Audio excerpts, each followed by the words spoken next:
L'initiative Ceinture et Route vise à développer et promouvoir les relations de partenariat commercial et économique avec tous les pays situés le long de cette route.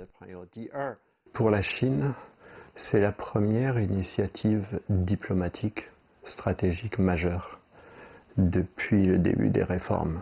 Ce plan diplomatique, c'est-à-dire que jusqu'à présent, il y a eu beaucoup de bilatérales, beaucoup de multilatérales via les Nations Unies en général, mais il n'y avait pas eu de grande initiative diplomatique qui concerne presque l'ensemble de la planète et qui puisse mobiliser, je dirais, des interlocuteurs étrangers, à la fois sur le plan politique et sur le plan économique, c'est-à-dire inciter un intérêt fort pour une diplomatie chinoise.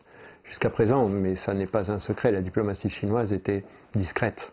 Elle n'était pas très visible, pas très agressive au sens anglais du terme, c'est-à-dire pas très militante.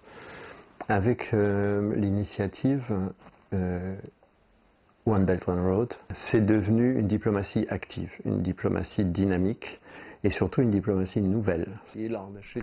D'après M. Véron, l'initiative Ceinture et Route est non seulement créative, mais transmet également une vision et une planification à long terme. C'est une initiative extrêmement importante. Quelles que soient les difficultés, c'est une initiative extrêmement importante pour l'image de la diplomatie chinoise et l'image aussi de la vision stratégique de la Chine sur le moyen terme et le long terme. Puisque vous savez, par exemple en Europe, que malheureusement nous n'avons tendance qu'à penser aujourd'hui à court terme. Nous pensons en fonction des mandats électoraux. Donc un président est élu, il est élu pour 4 ans, 5 ans, et sa vision, elle s'arrête à 4 ans, 5 ans. L'initiative qui a été prise en 2013, c'est une initiative qui précisément est une vision à long terme. Donc il y a des étapes, il y a des procédures, il y a un chemin à suivre, mais il y a un objectif final, c'est-à-dire un développement coopératif. Et ça, c'est très nouveau aujourd'hui, surtout dans un monde qui est de plus en plus fermé et nationaliste, je dirais.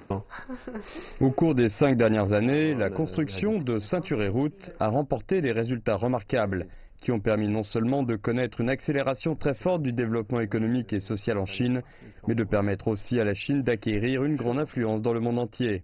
Et si nous parlons essentiellement du développement de la Chine, c'est-à-dire, je dirais, le développement intérieur, globalement, économique, politique et social, personnellement, je suis optimiste, parce que je pense que la Chine, depuis le début des réformes, a montré, un, sa volonté de développement, deux, ses capacités de développement, capacité, je dirais, globalement du peuple chinois, et trois, sa capacité à s'adapter aux obstacles, je dirais, du développement. Donc, quel qu'il soit, et je sais que nous pouvons faire une liste très longue des obstacles, des difficultés qui se posent, je pense que la presse européenne et américaine publie ça tous les jours, l'environnement, le chômage, etc., etc. Jusqu'à présent, la Chine a montré qu'elle était capable de piloter ce développement de manière rationnelle et au fur et à mesure de régler les problèmes. Cette année marque aussi le 40e anniversaire du lancement de la politique de réforme et d'ouverture en Chine.